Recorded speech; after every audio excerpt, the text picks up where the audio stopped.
हमारे साथ आलोक मौर्य हैं और आलोक मौर्य वो हैं जो पीसीएस अधिकारी ज्योति मौर्य के पति हैं और चतुर्थ श्रेणी कर्मचारी हैं। अब ये राजनीति में उतरने की तैयारी कर रहे हैं, तो हम इनसे बातचीत करने की कोशिश करेंगे कि आपका ये अब सफ़र कैसा होने वाला है, राजनीति क्यों चुना आपने? सर, मैं पहले आप लोगों को बहुत-बहुत धन्यवाद और नमस्कार करता हूँ। और सर, ये राजनीति का सर सफ़र एक लोगों के माध्यम से मैंने 1 हफ़्ते पहले सर सोशल मीडिया पे डाला था। कुछ लोगों ने मुझसे कहा था कि आलोक भैया, आपको राजनीति में आना चाहिए। तो मैंने अपने सोशल हैंडल से आलोक मौर्य अकेला के मेरे नाम से फेसबुक चलता है, उसपे मैंने डाला था कि आप लोग जैसा राय देंगे मैं करूँगा। तो सर, पिछले 1 हफ़्ते में मुझसे सवा 2 करोड़ लोग जुड़े हैं और उन्होंने अपनी राय भी दिया है कि आप राजनीति में आइए, पूरा समर्थन है। आप जैसे युवा को राजनीति में आना चाहिए। जैसा कि माननीय प्रधानमंत्री जी कहते हैं कि युवाओं को राजनीति से जुड़ के नया काम करना चाहिए, और जब युवा जुड़ेंगे तो एक एक नया भारत बनेगा, जो हमारे माननीय प्रधानमंत्री जी का 2047 का विज़न है, उसी को लेके हम लोग चल रहे हैं सर। किस पार्टी से लड़ना चाहेंगे चुनाव? सर, अभी मैंने पार्टी नहीं चुना हूँ। अभी सर, जैसे लोगों ने अपनी राय दी है कि आप राजनीति में आइए। सवा 2 करोड़ लोग जुड़े हैं सर, ये बहुत बड़ी बात होती है 1 हफ्ते में जुड़ना। तो सर, उन्हीं से फिर मैं लाइव होऊँगा, बीच में जाऊँगा, उनसे मैं पूछूँगा कि मैं किस पार्टी जाऊँ। जो युवा कहेगा, जो हमारे लोग कहेंगे, अपने लोग कहेंगे, मैं उन्हीं के हिसाब से चलूँगा सर, क्योंकि युवा शक्ति ही मेरी शक्ति बन रही है। अच्छा, राजनीति में जाने का क्यों सोचा आपने?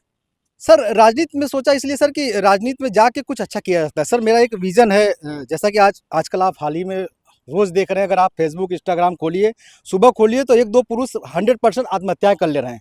अभी जैसा कि हाल ही का मामला 2 दिन पहले सर चला कि माननीय न्यायाधीश थे दिल्ली जज के, उन्होंने अपनी पत्नी से प्रताड़ित होके आत्महत्या कर ली। तो आप सोच सकते हैं सर, पुरुष एक प्रताड़ना से गुज़र रहा है सर।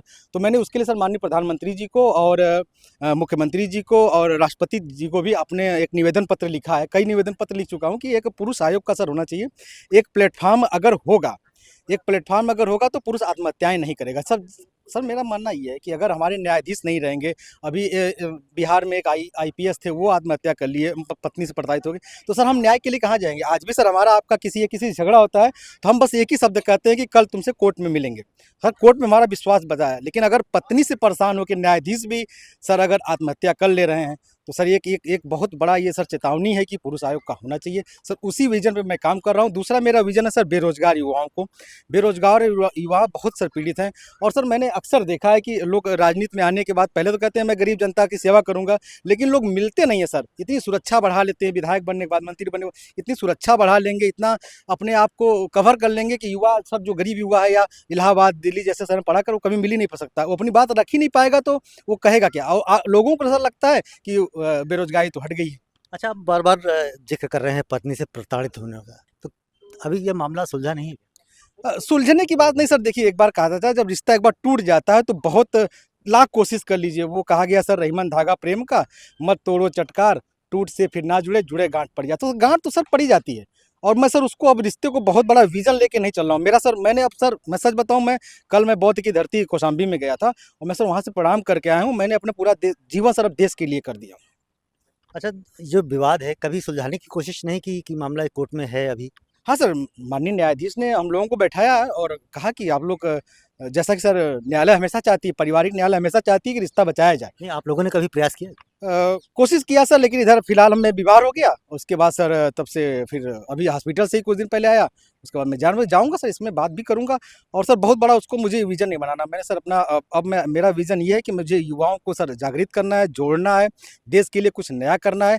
और सर, जैसा आप कह रहे हैं राजनीति में आप जा रहे हैं, तो राजनीति में मेरा बस एक ही उद्देश्य है, हमारे युवाओं में जोश भरना है सर, ज़रूरत है सर। अच्छा, आपकी 2 बेटियाँ हैं, तो कभी ऐसा नहीं हुआ कि बेटियों को लेकर के और साथ में एक बार बैठ कर के बात हो कि सब एक साथ रहें? सर, बच्चे तो हमेशा सर सबके सबके लिए सर प्रिय होते हैं। सर, बच्चों से बात भी करता हूँ, बच्चों से मिलता हूँ, और जब भी जाता हूँ सर बच्चों से आराम से मुलाकात होती है। सर, सोचा जा रहा है, बस एक बच्चा का ही माध्यम बचा है जिससे हम लोग जुड़ना चाह रहे हैं, और देखिए सर आगे क्या होता है, उसी रास्ते पे चल रहे हैं सर। अच्छा, मान लीजिए आपको टिकट मिल जाता है और आप नेता बन जाते हैं, तो क्या करेंगे जनता के लिए? सर, पहली बात तो मैं सर युवाओं को जोड़ूँगा सर, उनके बीच में जो उनकी सारी समस्याएँ बेरोज़गारी है सर, बहुत बड़ी बेरोज़गारी एक विस्फोट रूप लेती जा रही है, और आज सर इलाहाबाद में आप एक चीज़, जैसे लोग पत्नी से परेशान होकर आत्महत्या कर रहे हैं, या मैं ये भी नहीं कर रहा हूँ कि सारी पत्नियां ही गलत हैं, नहीं सर, कुछ पुरुष भी गलत हैं, कुछ पत्नियां भी गलत हैं, लेकिन ऐसा मामला चल रहा है तो जैसे उनके लिए महिला आयोग है, तो इसीलिए सर मैं पुरुष आयोग चाह रहा हूँ। और बेरोजगारों सर उनके बीच में बैठूंगा, उनकी समस्याएं सुनूंगा सर। जो जो जो सर नीचे लेवल का काम है वो सर मैं देखना चाहता हूँ, उनकी समस्याओं से मैं काफ़ी सर रोज़ बैठता हूँ, बघाड़ा से लेकर के अल्लाहपुर से लेकर के, जब भी मुझे समय मिलता है सर। और मैं आपको, जैसा आप पता है कि मैं एक नौकरी भी करता हूँ सर, माननीय प्रधानमंत्री जी के एक सेवक बन के भारत भारत की सफाई में अपना पूरा योगदान दे रहा हूँ।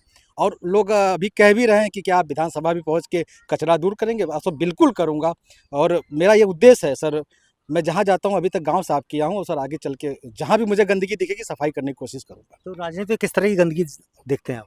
सर माननीय मोदी प्रधानमंत्री जी ने तो बहुत कुछ अच्छा कर दिया, बहुत कुछ सिस्टम आ गया, जैसा कि काफ़ी आपको विकास भी दिख रहा है, रोडें भी दिख रही हैं, लाइट गांव में। लेकिन सर अभी हैं कुछ गंदगियां हैं जो नहीं हो रही हैं, उसको सर कोशिश करूंगा ज़रूर कि अगर साथ दिया लोगों ने, जैसा कि हमारे माननीय प्रधानमंत्री जी कहते भी हैं कि एक नीचे तक नीचे लोगों को, नीचे गरीब लोगों को टिकट दिया जाएगा, युवाओं को टिकट दिया जाएगा। सर मैं उनसे प्रेरित हूँ काफ़ी, और अगर मौका मिलेगा सर, पार्टी मुझे मौका देगी तो सर ज़रूर जाऊँगा और उस विज़न को आगे बढ़ाऊँगा। तो बार-बार प्रधानमंत्री की जो कार्य योजना है उनकी तारीफ कर रहे हैं, तो क्या बीजेपी से चाह रहे हैं टिकट?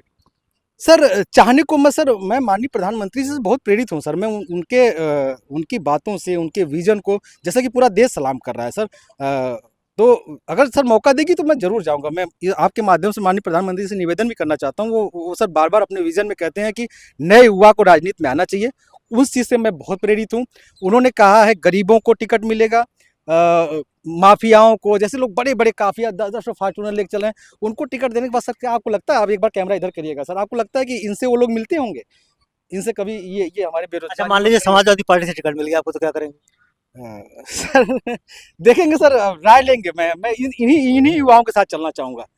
इन्हीं युवाओं के साथ चलूँगा सर, इनका राय लूँगा। अगर ये कहेंगे तो ऐसा नहीं है सर कि कोई पार्टी गलत ही है। सर उन्होंने भी एक बार कहा था, अपने राष्ट्रीय अध्यक्ष जी ने भी कहा था कि क्या रखा आईएएस पीसीएस में, पहन लो सफ़ेद कपड़ा। सर कहीं न कहीं कुछ न कुछ चीज़ें तो प्रेरित करती हैं। लेकिन मैं सर माननीय प्रधानमंत्री जी को मैं सर मैं क्या ही करूँ, मैं तारीफ़ कहूँगा तो आप कहेंगे भाजपा में ही जाना चाहते हैं। लेकिन मैं प्रेरित हूँ सर, मैं उनके स्वच्छ भारत अभियान को निरंतर सर 17 साल से आगे बढ़ा रहा हूँ। और चाहे मैं कर्मचारी बन के रहूँगा तब भी मैं सर उनके सफाई करके सर करता रहूँगा सर।